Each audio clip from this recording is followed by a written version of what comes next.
বাঙালি মানে এত পণ্ডিত, মানে কি বলবো বা এটা ভাষায় প্রকাশ করার মতো না। বাঙালি একটু পণ্ডিত বেশি, তো বাঙালি চায় যে আমরা সব পুরা দুনিয়াটা খাইলাম। তো এক বাঙালি মানে আইসি ফরের তোই আমাদের নরসুন্দরী দইরা লাইব, সিরা লাইব, খাইয়া লাইব, প্রতিদিন হিমুকরে ভিডায় এন করে তেন করে, অনেক মশা মাছি মারতাছে প্রতিদিন। তো আইসকা এক মাছ রিয়ে তারে দিল মায়ের।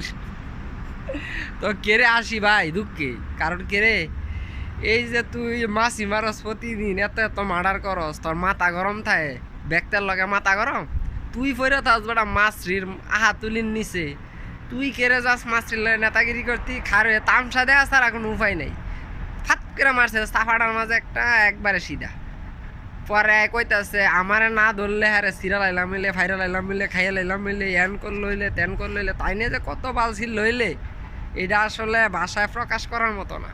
কিন্তু কপাল বালা মাছ রিয়ে বেশি মাথা গরম করছে না। মাথা গরম যদি করতো, 7 ফুট লম্বা বেড়া আসিন, তারা ব্যাঙ্গের মতো আসাইরা মাইরি লাইলে। তো মানুষের লগে বিদেশ আইয়া আমনে যেমন চালাক, মানুষের চেয়ে বেশি চালাক এটা মনে করতে, বেশি পণ্ডিতই বালানা, তো বেশি মাথা গরম বালানা। মাথা গরম সবারই, তোমার মাথা গরম তোমার লগে রাখো, যেন মোল্লায় দেখায় না, তাইলে মানুষ দইরা দিব চেষ্টা।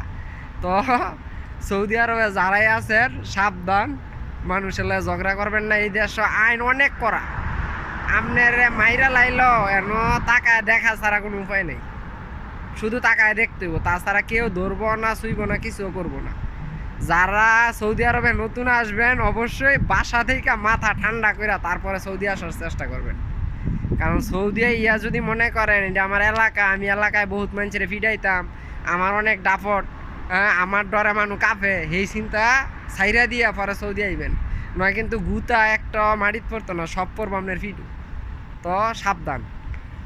তো কি কমু, আজ খালি দেখলাম আর কি, তো তামসা দেখলাম।